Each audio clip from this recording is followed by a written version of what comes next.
With renewed discussion about police practices in America, we are looking tonight into the militarization of police.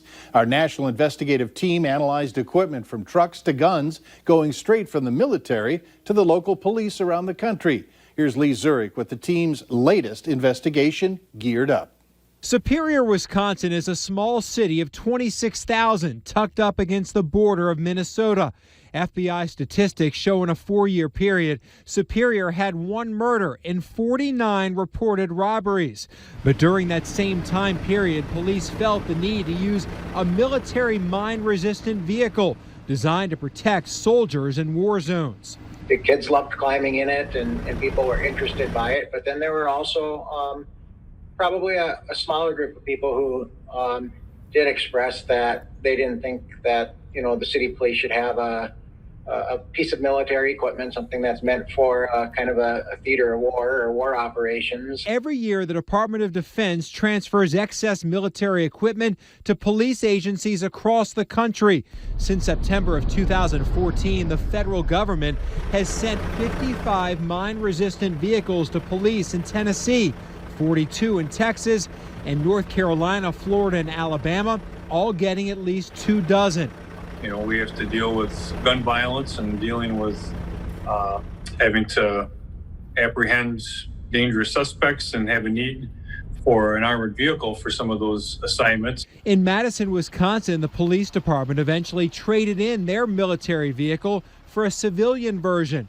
The military ones are designed for a different mission, and it's really not suited very well for a civilian law enforcement agency. Local departments have to explain why they want the equipment. We found most say they need the heavy trucks for situations from active shooters to hostage rescues to natural disasters.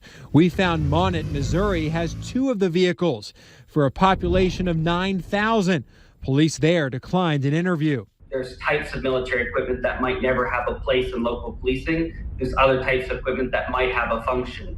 But above all else, we have to consider very carefully about how we deploy the equipment and why we use it. Our analysis also found lots of other gear going to departments, from heavy coats to boats and plenty of guns. More than 6,000 rifles since September 2014. Most of the time, we were acquiring items that we'd be able to get on our own anyway, but we can get them for either free or at a much lower cost through that program. So view it more of something that's oftentimes driven by fiscal restraints than a desire to feel more like a military-style organization. Critics say this equipment militarizes local police and sends the wrong message to the community. That mixed message is one reason the Superior, Wisconsin Police Department returned that military vehicle and purchased the smaller civilian model. I always do kind of do a litmus test when we're considering taking something from that program on. 1, do we need it? 2, will we use it? And 3, what are the optics of it?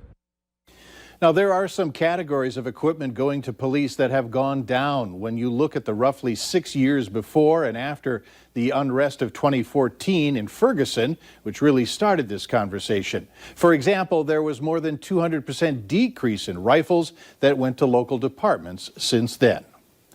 We want to turn our attention now to some breaking news out of North Fargo, where we're told by authorities that there's some sort of a mental health crisis underway. Now, we've also heard discussion about a possible water rescue underway. Where we're talking about is Jack Williams Stadium, where the Legion team plays. That's right along the river. And as you can see, a large number of police officers, a fire department truck that's there, and rescue crews as well. We have a team on the scene there trying to get us some information, but we also have heard that there is a drone that's been called in to try and scan that area. But as we said, when we pulled up, authorities tell us that there was some sort of a mental health crisis underway. We'll continue to follow this story and bring you updates possibly later, and we hope later in this newscast. Up next, do you have a budget when it comes to fireworks over the 4th of July? We'll tell you if people are planning to spend more or less than last year.